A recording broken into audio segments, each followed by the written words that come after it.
মানুষ অল্প বয়সে জমিন থেকে সন্তান হারিয়ে ফেলে। এই যে গতকালকে রাতের ঘটনা শুনলাম, মৌলানা আমজাদ হোসেন আশরাফি সাহেব 1 বছরের ছোট একটা বাচ্চাকে কালকে হারিয়েছে। এই বাবা জানি ছোট বাচ্চা জমিন থেকে বিদায় হয়ে যাওয়া কত কষ্টের। একজন মাকে জিজ্ঞাসা কইর, মায়ের সামনে যদি তার সন্তান জমিন থেকে বিদায় হয়ে যায়, মা জানে সন্তান বিদায় হওয়া কতটা কষ্টের, কতটা কষ্ট। ও বাজান রে, একটা বারের জন্য একটু হিসাব মিলায় দেখো। দুনিয়ায় তো আসার সিরিয়াল আছে, খোদার কসম করে বলে যাওয়ার কিন্তু কোনো সিরিয়াল নাই। এই দুনিয়া আসার সময় আগে দাদা আসে, তারপরে বাবা আসে, তারপরে সন্তান আসে। যাওয়ার সময় এমন হয় দুনিয়ার দাদা থাকে, নাতি জমিন থেকে বিদায় হয়, বাবা দুনিয়া থেকে, সন্তান জমিন থেকে বিদায় হয়। এ বাজান এমন হয় কি হয় না? একটু আওয়াজ দিয়ে চিল্লায় বলে। আজকের ময়দানটার দিকেও তাকা। কত মানুষ যেন এখানে আছে যাদের স্ত্রী জমিন থেকে বিদায় হয়ে গেছে, কত মানুষ যেন এখানে আছে সন্তান জমিন থেকে বিদায় হয়েছে। ও দুনিয়ার মুসলমান, ভালো করে শোনো, কত মানুষ অল্প বয়সে জমিন থেকে সন্তান হারিয়ে ফেলে। আরে কলিজার টুকরা যুবক, কি দিয়ে তোমারে বোঝায়? এই দুনিয়াতে আসার সিরিয়াল আছে বাবা, যাওয়ার কিন্তু কোনো সিরিয়াল নাই। হিসাব মিলিয়ে দেখো, এই মজলিসটার মধ্যে এমন মানুষ পাওয়া যাবে ঘরে মা নাই, বাবা নাই, আছে না নাই? জোরে আওয়াজ করে বলে। আমি আজাদির ঘরে তো আজকে 18টা বছর হয়ে গেল, আমার মা নাই। আমি 18 বছর পর্যন্ত আমি আমার মাকে একটা আপেল কমলা কিনে খাওয়ানোর মতো তৌফিক আমার হয় না। আমি নিজের টাকা দিয়ে একটা কাপড় আমার মাকে কিনে পরাবো, এই তৌফিক আমার হয় নাই রে যুবক।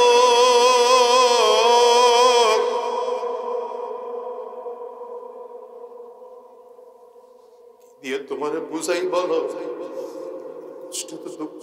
দুঃখে কলিজাটা ফেটে যায়।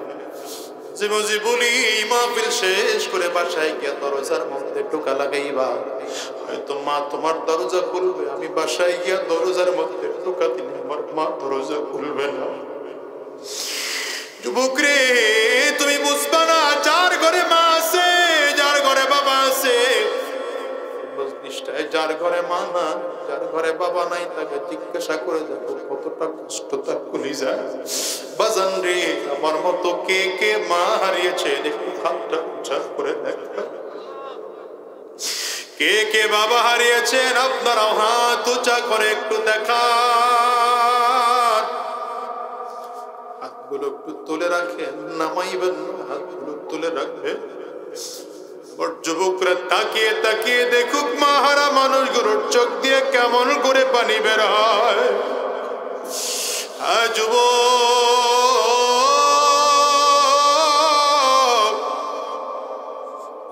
মানুষ হাত তুলেছে, এদের চোখের দিকে তাকিয়ে দেখো, কারো চোখের কোটায় পানি, কারো চোখ কোটা ভিজে গেছে, কারো চোখ দুইটা লাল।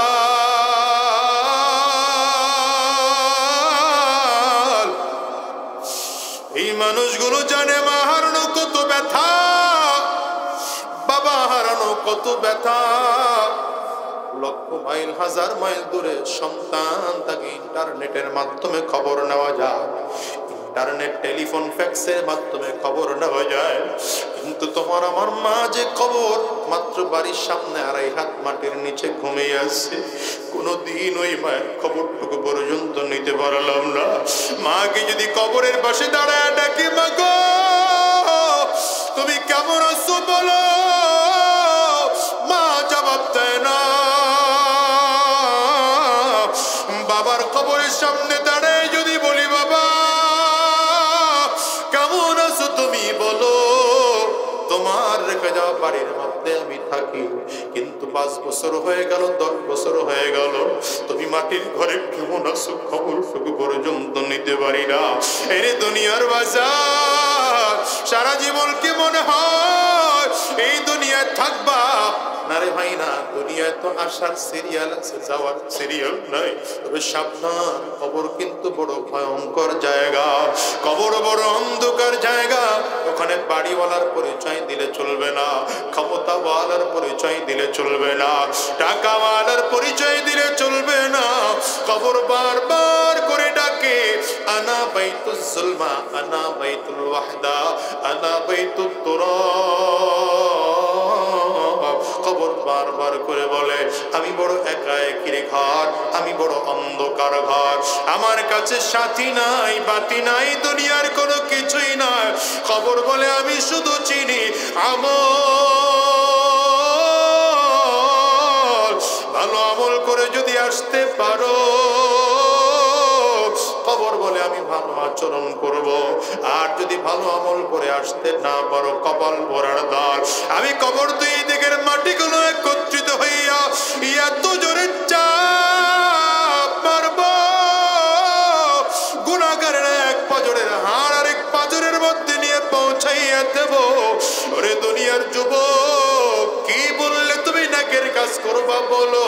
কোন রাস্তায় চললে নেকের কাজ করবা বলো? আজকের ময়দানটায় তুমি যদি পাওটা আমার সামনে আগায় দাও, আমি দুই হাত দিয়ে তোমার পায়ে ধরবো, তারপরে বলবো, রে ভাই, গুনাহ ছেড়ে দাও, আরাম রাস্তা ছেড়ে দাও, আরাম রাস্তায় চলিও না, গুনাহের রাস্তায় চলিও না, শয়তানি রাস্তায় চলিও না। কারণ আজরাইল যখন সামনে এসে দাঁড়িয়ে যাবে, মালিকের কাছে তওবা করার সময়টুকু পর্যন্ত হবে না। ও বাজার, এই জন্য আজকের ময়দানটাকে জীবনের শেষ মাহফিল মনে করে, আজকের এই রাত জীবনের শেষ রাত মনে করে, আজকের এই মাহফিলটাকে জীবনের শেষ মাহফিল মনে করে মালিকের কাছে ওয়াদা করে যাও, আর বলো, আল্লাহ,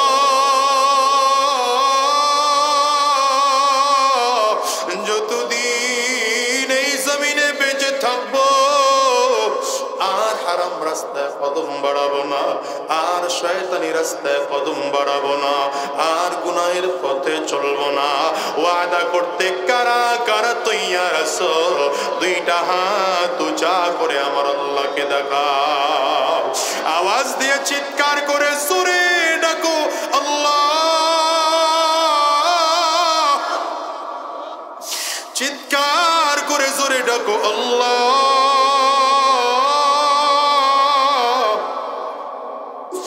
চোখে যদি পানি না আসে, কান্নার বান ধরে ডাকো না, চোখের পানি ফেলে আমার মালিকরে জোরে ডাক দাও, আল্লাহ গো দয়ার মালিক।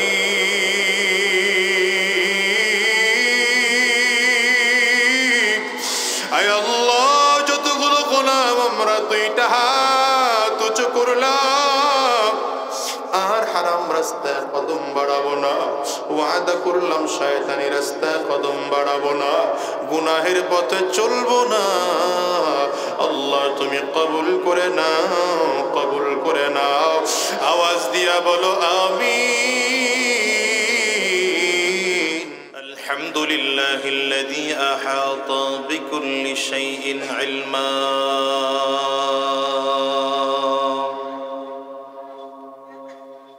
وقضى بما يريد حكمة وحكما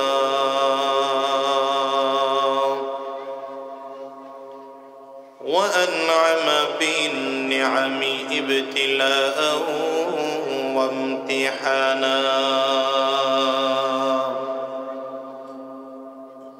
ونشهد أن لا إله إلا الله وحده لا شريك له ذو الجلال والإكرام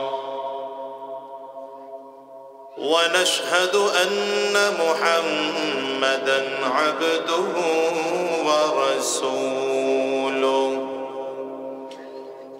ورسوله سيد وأفضل الأنام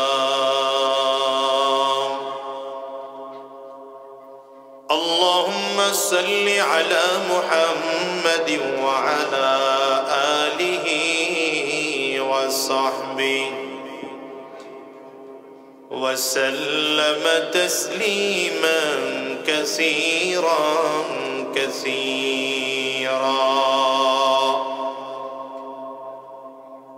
أما بعد فأعوذ بالله الشيطان الرجيم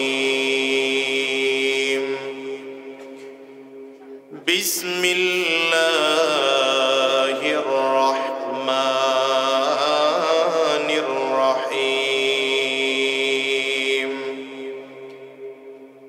لقد كان لكم في رسول الله أسوة حسنة وقال تعالى وإنك لعلى خلق عظيم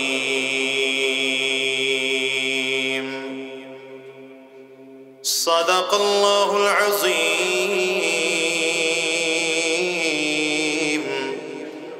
وصدق رسوله النبي الكريم ونحن على ذلك من الشاهدين والشاكرين والحمد لله رب العالمين سبحانك لا علم لنا إلا ما علمتنا إنك أنت العليم الحكيم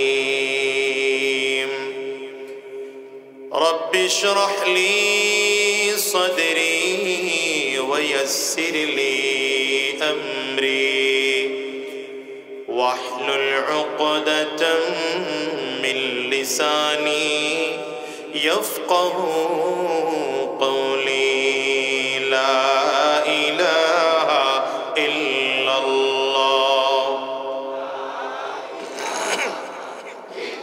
زور زبان كل آواز دي شكل ميلے لا إله إلا الله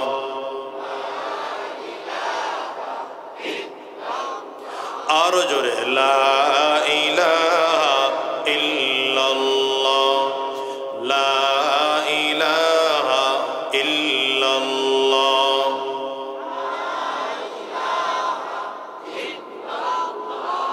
لا إله إلا الله لا إله إلا الله لا إله إلا الله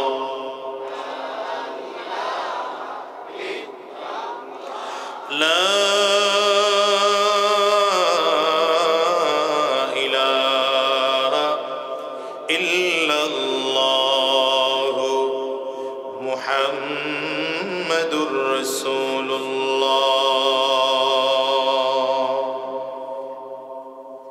উত্তর শিমুলিয়া জান্নাতুল উলুম কওমি মাদ্রাসার উদ্যোগে আয়োজিত আজকের এই বার্ষিক ওয়াজ মাহফিল আজকের এই মাহফিলের মুহতারাম সম্মানিত সভাপতি সম্মানিত প্রধান অতিথি বিশেষ অতিথিবৃন্দ মঞ্চে উপস্থিত জাতির রাহবার জাতির সরদার সরতাজ হযরত উলামায়ে کرام সহ অন্যান্য নেতৃবৃন্দ সম্মুখপানে সমবেত দিন প্রিয় ইসলাম প্রিয় দিনদার ইমানদার মুমিন মুসলমান মর্দে মুজাহিদ ভাইরা মুরব্বী বাবা জিরা যুবক বন্ধুরা কচি কাঁচা মাসুম বাচ্চারা পর্দার অন্তরালে অবস্থানরত সম্মানিতা শ্রদ্ধেয় মা ও বোনেরা আল্লাহ পাকের শুকর যে আল্লাহ তাআলা আপনাকে আমাকে অত্যন্ত দয়া করে মায়া করে মহব্বত করে ভালোবেসে আজকের এই কোরআনী মজলিসে জান্নাতি বাগানে ঈমানদারদের মজলিস আল্লাহ ওয়ালাদের মজলিসে বিশেষ করে আল্লাহ পাকের জাকিরিন ও শাকিরিন বান্দাদের মজলিসে যে রব্বে করিম মওলাই করিম আপনাকে আমাকে আসার বসার তৌফিক দান করেছেন সে মহান রব্বুল ইজ্জত ওয়াল জালালের দরবারে শুকর আদায় করি আমরা সকলেই জবান খুলে আওয়াজ দিয়ে চিৎকার করে জোরে সরে বলি আলহামদুলিল্লাহ আলহামদুলিল্লাহর যে পরিমাণ আওয়াজ দরকার সেই পরিমাণ আওয়াজ হয়নি আওয়াজ আরো বাড়াতে হবে কষ্ট হবে কণ্ঠ দান করেছেন কে ডান হাতের শাহাদাত আঙ্গুলিটা উঁচা করে বলেন কে সবাই উঁচা করতে পারলেন না সকলে উঁচা করে বলেন কণ্ঠ দান করেছেন কে কণ্ঠ যদি আল্লাহ তাআলা দান করে থাকেন তাহলে কণ্ঠের মালিক কে? আরো জোরে বলেন, চিৎকার করে বলেন। কণ্ঠ যদি আল্লাহ তাআলা দান করে থাকেন, কণ্ঠের মালিক যদি আল্লাহ তাআলা হয়ে থাকেন, তাহলে আপনার আমার কণ্ঠের সর্বোচ্চ আওয়াজ পাওনাদার কে? আরেকবার আঙ্গুলটা উঁচা করে চিৎকার করে জোরে বলেন, আওয়াজ করে সকলে জবান খুলে, প্রাণ খুলে, মন খুলে, কণ্ঠ উজাড় করে ঈমানি আওয়াজকে উঁচু করে বলুন আলহামদুলিল্লাহ।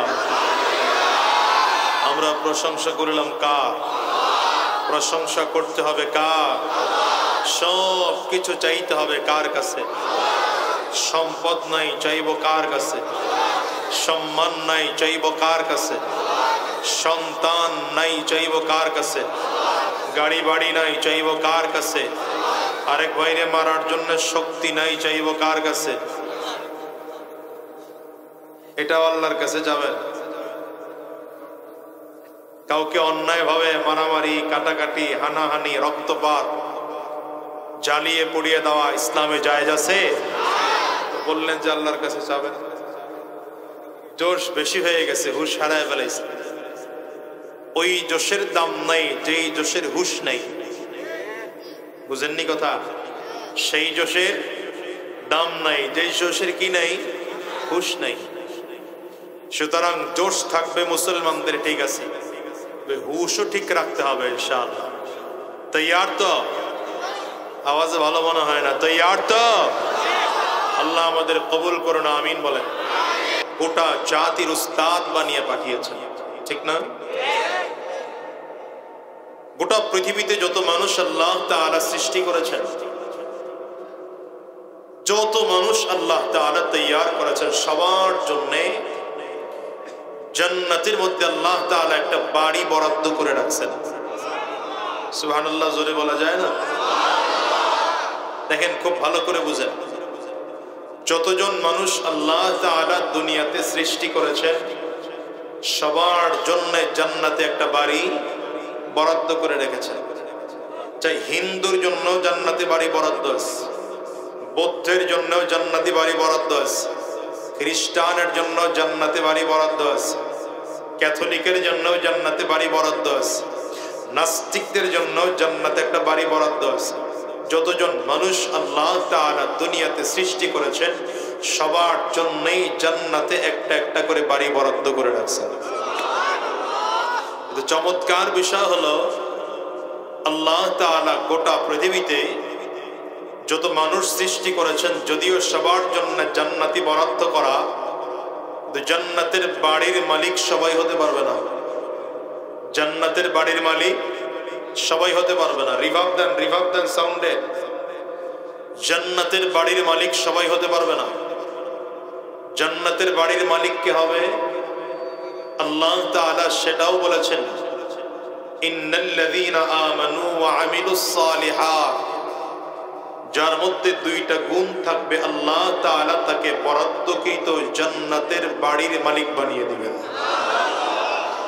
জান্নাত সবার জন্য বরাদ্দ, নাস্তিকের জন্য বরাদ্দ, আস্তিকের জন্য বরাদ্দ, ইমানদারের জন্য বরাদ্দ, কাফিরের জন্য বরাদ্দ, ভালো আমলওয়ালা এদের জন্য বরাদ্দ, খারাপ আমলওয়ালা তাদের জন্য বরাদ্দ। সবার জন্য বরাদ্দ আছে, কিন্তু মালিকানা সবার নাই। জান্নাতের বাড়ির মালিক কে হবে বলেন?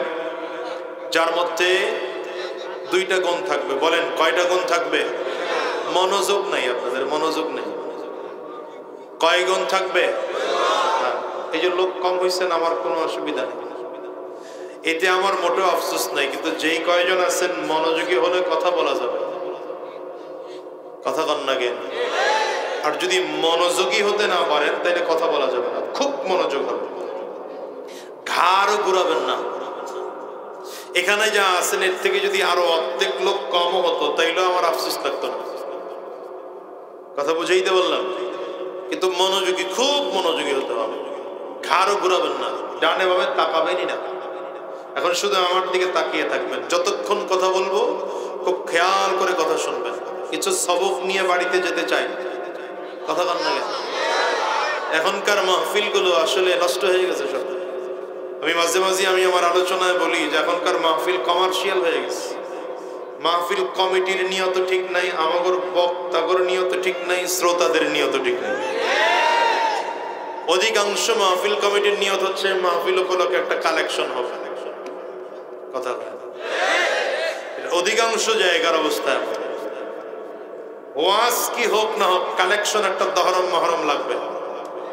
আর আমরা যারা বক্তা আছি আমাদের নিয়ত হলো ওয়াজ কি করি আর না করি, যাওয়ার সময় একটা বান্ডিল পকেটে ঢুকায় নিয়ে যাওয়া, কি কথা বল নাকি?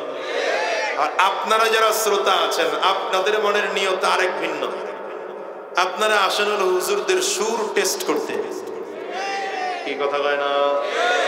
সুর ভালো, ওয়াজ কি হইছে না হইছে দরকার নাই। আজকে হুজুর ওয়াজ খুব জমাইছে, এই যে সুর ভালো দিছে, কথা কয়।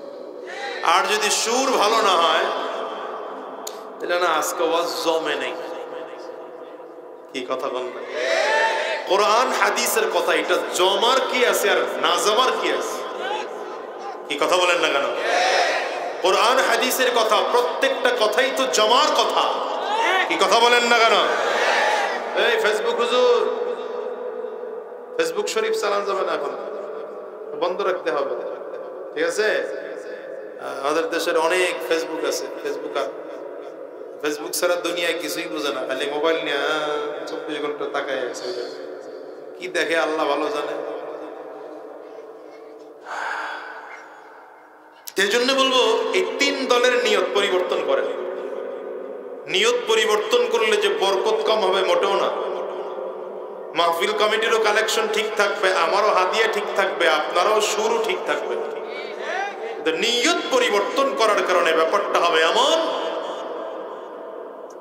এই লোকটারা আটকানোর কেউ নাই, আপনারা এরা ধমকাইলে বুঝবে, ধমকানোর মতো মগজের আছে থাকলে তো আর সে বুঝতো না।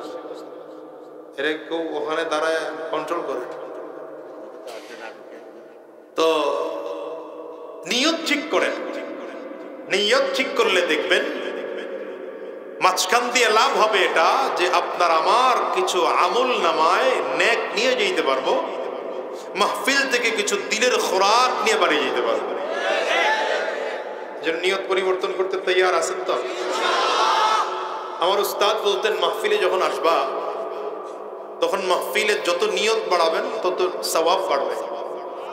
হাদিসের মধ্যে আসছে, বিশেষ করে বুখারীর সহিহ প্রথম হাদিস, সহিহ বুখারীর প্রথম হাদিস, নবীজি বলেন ইন্নামাল আ'মালু বিন্নিয়াত, প্রত্যেকটা আমলের ফলাফল নির্ভর করে নিয়তের উপরে। বলেন কিসের উপরে? নিয়তের উপরে। এজন্য মাহফিলে যখন আসবেন 1 নম্বর নিয়ত করবেন কিছুক্ষণ সময় গুনাহ মুক্ত কাটানোর জন্য ওখানে যাব। এখানে যারা বসলাম আলহামদুলিল্লাহ গুনাহ মুক্ত, বলেন আলহামদুলিল্লাহ বলেন। স্টেজের হুজুররা কয় না, কি জন্য কয় না আমি জানি না, আওয়াজ পাই না। এরা আমাদের থেকে বসছে এত পিছনে কেন, সামনে আগায় আরো কাছাকাছি আসে বসেন। হ্যাঁ আমি তো আর অন্য ধর্মের না, একই ধর্মের তো আয়া পড়ে, মাশাআল্লাহ। এবারে আরো আগায় বসেন, ইনশাআল্লাহ দেখবেন ভালো লাগবে বসতে, আমারও মনোযোগ বাড়বে। আগান সামনে আগান। হ্যাঁ 1 নম্বর নিয়ত কি করে আসবো বলেন? ঠিক আছে, ভুলে গেছে, ওয়াজ শুনে না। 1 নম্বর কি নিয়ত? না ওয়াজই শুনেন নাই, আন্তাজি কথা, সহি নিয়তের কথা কইছি যে এটা আলাদা আলোচনা। 1 নম্বর এখানে বলছি, 1 নম্বর নিয়ত করে আসবেন মাহফিলে, কিছুক্ষণ সময় গুনাহ মুক্ত কাটাবো। ওয়াজ করছি একটা, হারা উত্তর দেয় আরেকটা। এখন বলেন 1 নম্বর নিয়ত কি মাহফিলের? হ্যাঁ আবার বলেন, গুনাহ মুক্ত সময় কাটানোর জন্য এখানে আসলাম। এই যে এখন এখানে কোনো গুনাহ হচ্ছে না, আলহামদুলিল্লাহ, 1 নম্বর। 2 নম্বর, হাক্কানি উলামায়ে কেরামদের চেহারার দিকে তাকিয়ে থাকবো। হাক্কানি উলামায়ে কেরামদের চেহারার দিকে তাকিয়ে থাকে, তাদের চেহারা দেখা, এটাও একটা সওয়াবের কাজ।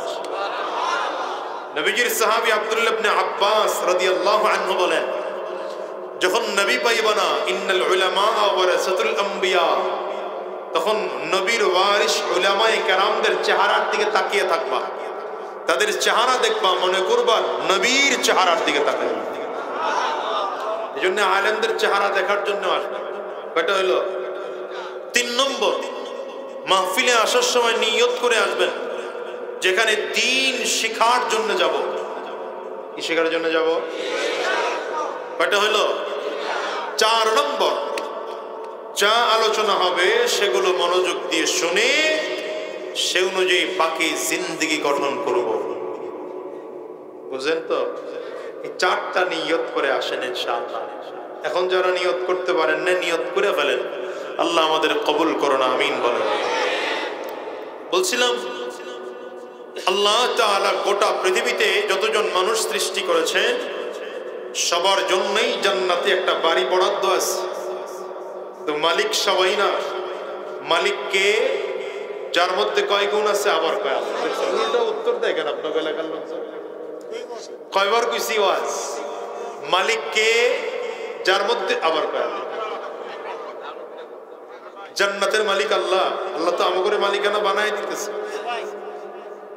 এবার তো ওয়াজ দিলেন আর একদিকে ঘোরায়। আল্লাহ বলেন ইন্নাল্লাহা ইশতারা মিনাল মুমিনিনা আনফুসাহুম ওয়া আমওয়ালাহুম বিআন্না লাহুমুল জান্নাহ। আল্লাহ বলেন আমি মুমিনদের জান আর মাল কিনে নিয়েছি আর মুমিনদের কাছে জান্নাত বিক্রি করেছি। এখন কোন জান্নাতের মালিক কে? যার মধ্যে 2 গুণ থাকবে। কয় গুণ থাকবে?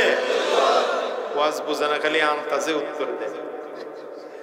কয় গুণ থাকবে? ইন্নাল্লাযীনা আমানু ওয়া আমিলুস সালিহাত, ইন্নাল্লাযীনা আমানু ওয়া আমিলুস সালিহাত লাহুম জান্নাতুন তাজরি মিন তাহতিহাল আনহার যালিকাল ফাওজুল কাবীর।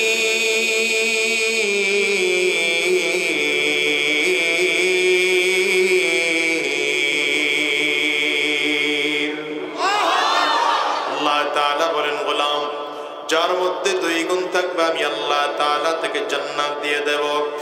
1 নম্বর গুণের নাম হলো ঈমান। বলেন 1 নম্বর গুণের নাম কি? আরো জোরে আওয়াজ করে বলেন 1 নম্বর গুণের নাম কি? 2 নম্বর গুণ রব্বে কারীম বলেন নেক আমল। বলেন 2 নম্বর গুণ কি? এই 2টা গুণ যার মধ্যে থাকবে আল্লাহ তাআলা বলেন আমি আল্লাহ তাআলা তাকে জান্নাতের বাড়ির মালিক বানায় দেব। কেমন জান্নাত হবে আল্লাহ তাআলা তাও বলেন তাজরি মিন তাহতিহাল আনহার।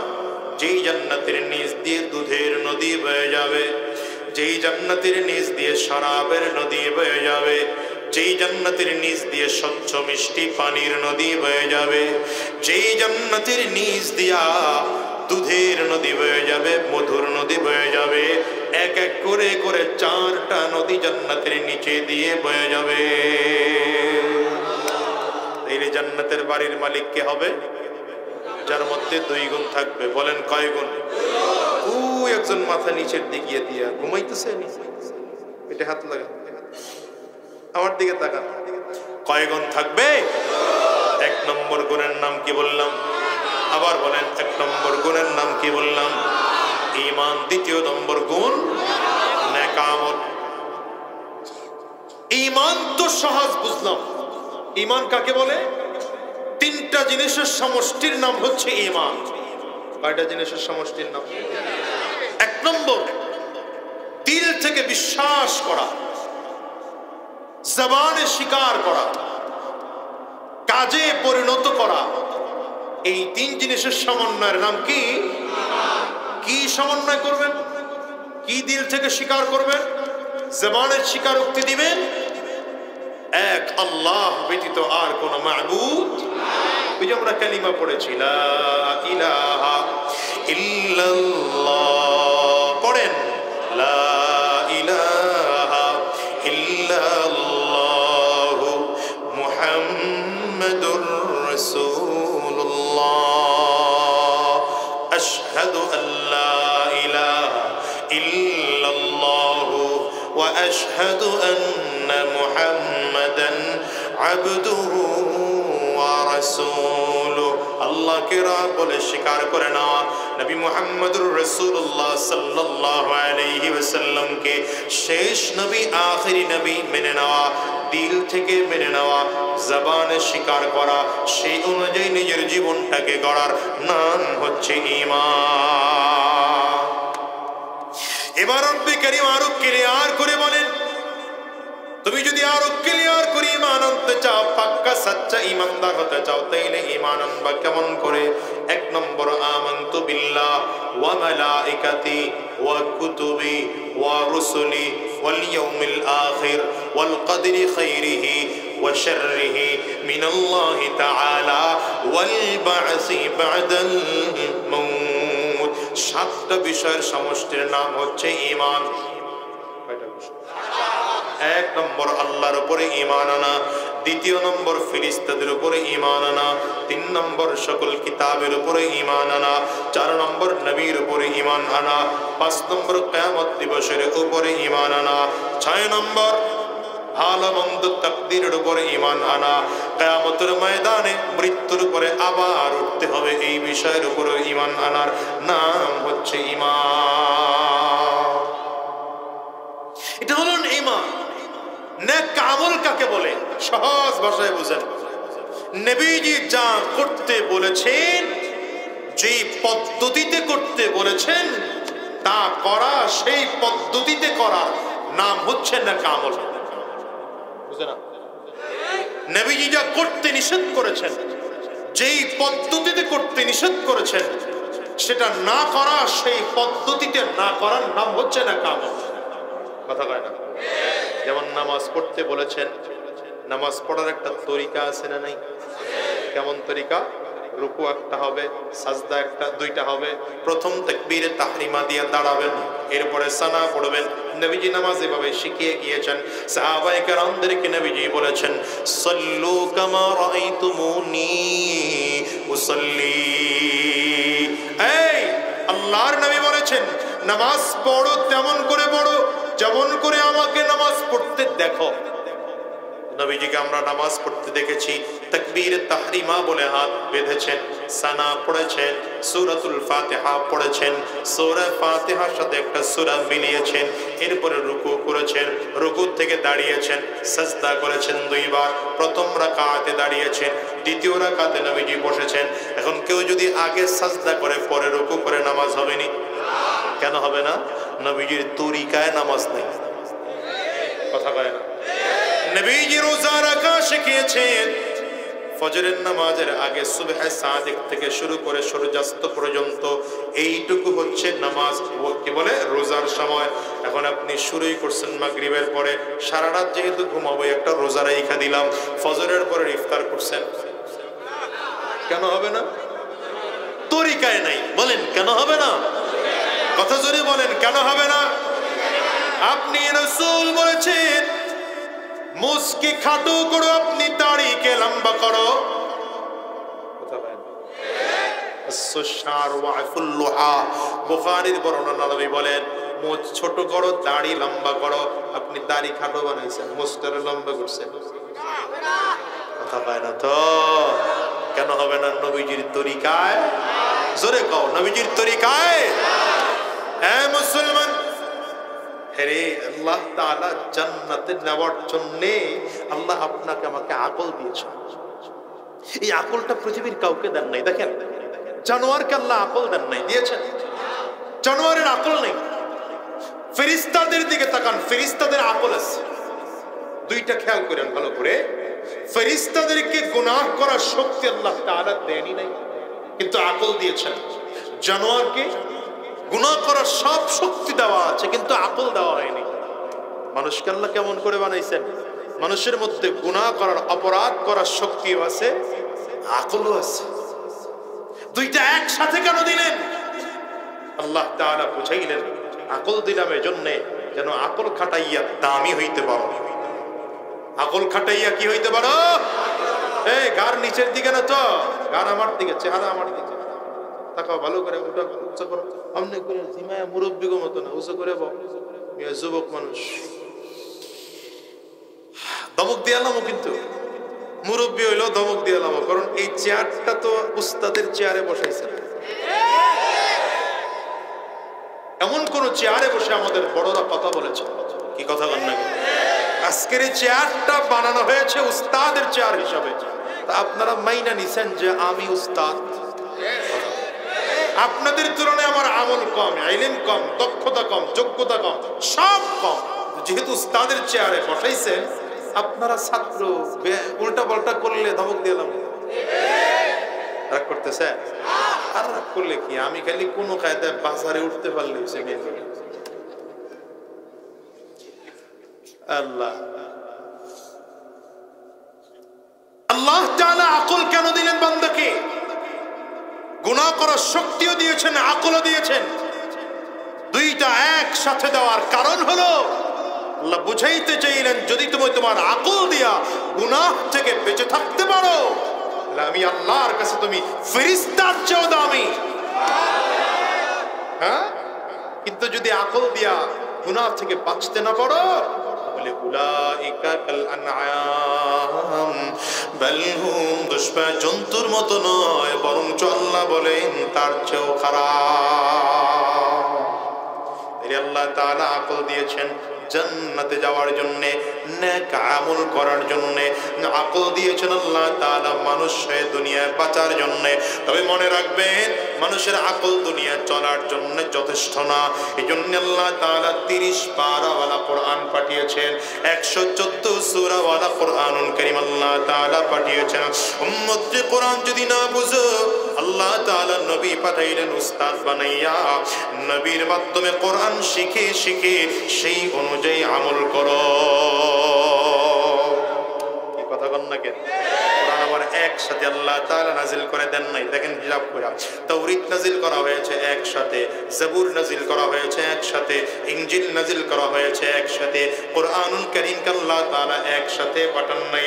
আসমানি 100 খানা সাহিফা আল্লাহ তাআলা নাজিল করেছেন, আসমানি 4 খানা কিতাব নাজিল করেছেন।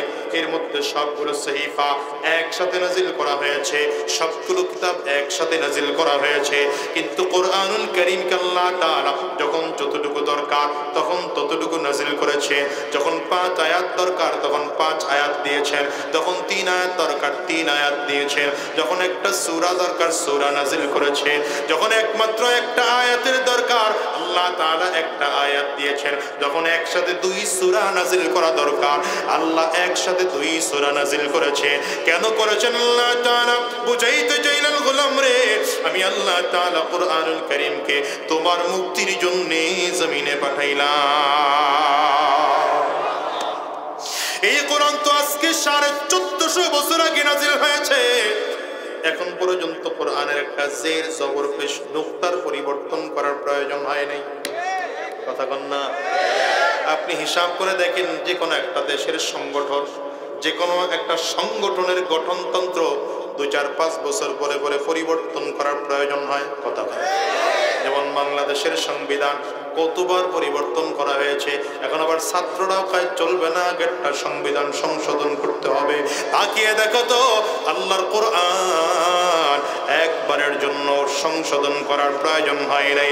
1450 বছর হয়ে গেল, একটা সূরা, একটা জের জবর পেশ নুক্তা আয়াতের পরিবর্তন করার দরকার হয় নাই।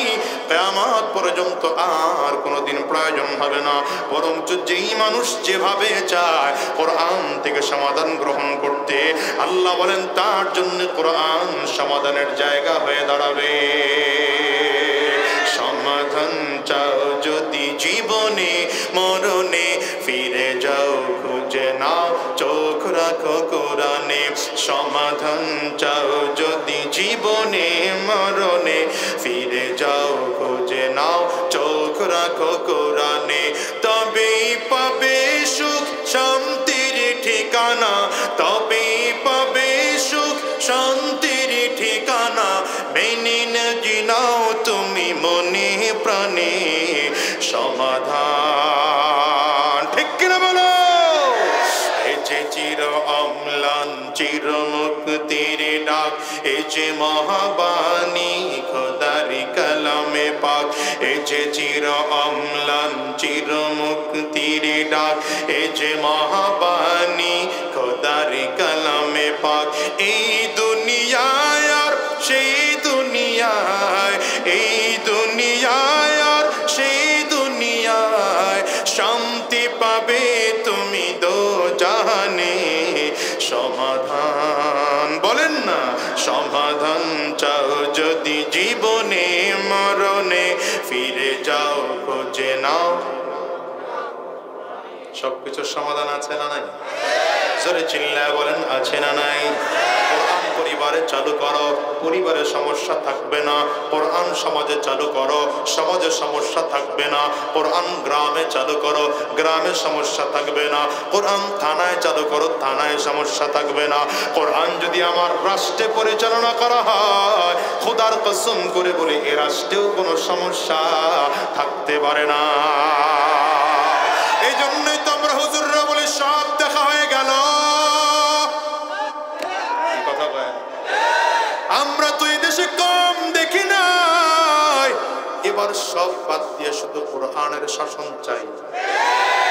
আস্তে কইল কে সব বাদ দিলাম, মিয়ার ডানের শাসনও দেখলাম, বামের শাসনও দেখলাম, কারো শাসন শাসন আর দেখতে চাই না।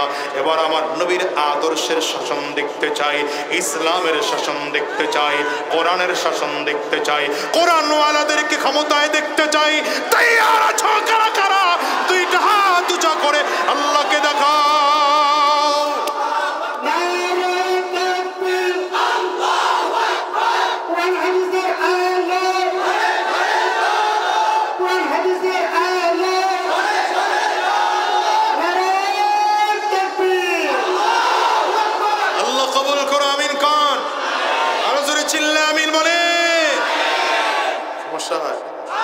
আস্তে কন্ত জোরে বলি। আমিয়া রাসূলুল্লাহ সাল্লাল্লাহু আলাইহি ওয়াসাল্লামকে আল্লাহ তাআলা শ্রেষ্ঠ মুআজিজা দিয়ে পাঠিয়েছেন কোরআন। বলেন কি দিয়ে পাঠিয়েছেন? কোরআন হচ্ছে আমার নবীর শ্রেষ্ঠ মুআজিজা। আরেকটা মুআজিজা আছে, যেহেতু এখন মেরাজের মাস একদম শেষ দিকে চলছে, মেরাজের কথাটুকু বলে ফেলি। আমার নবীর জীবনের আরেকটা শ্রেষ্ঠ মুআজিজা হচ্ছে মেরাজ। বলেন কি? আবার বলেন।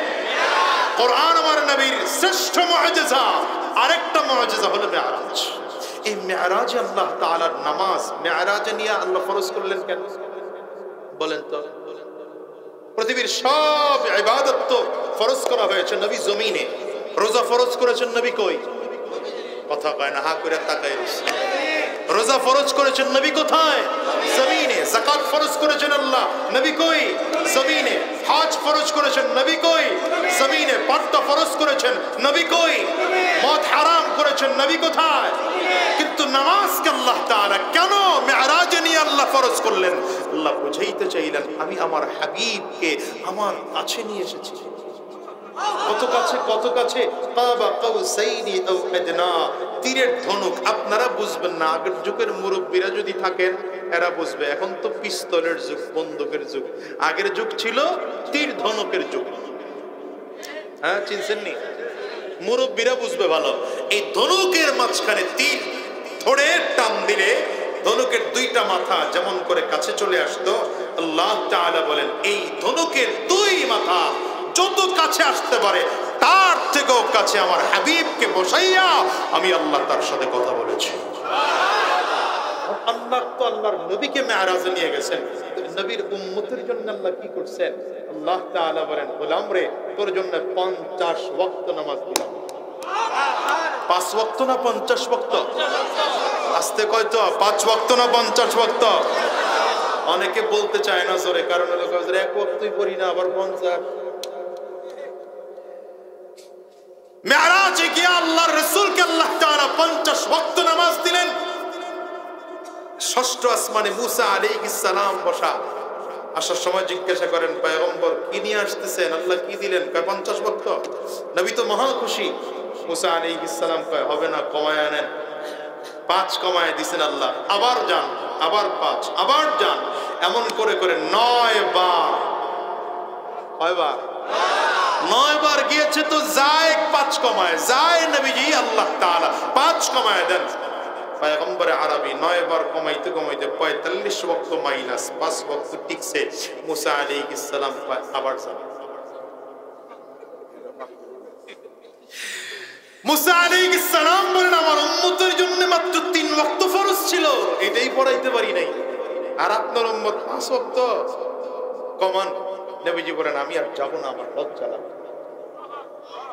নবীজি 2 কারণে যান না, উলামায়ে কেরাম বলেন 2 কারণে যান না। 1 নম্বর কারণ এত বারবার গেলে যদি আল্লাহ রাগ করে ফেলে। 2 নম্বর কারণ আল্লাহ 5 করে কমাইছে, যদি ডাইরেক্ট কমায় লাগে থাকবেই না। আমার উম্মত তো মেরাজের 7 পাবে।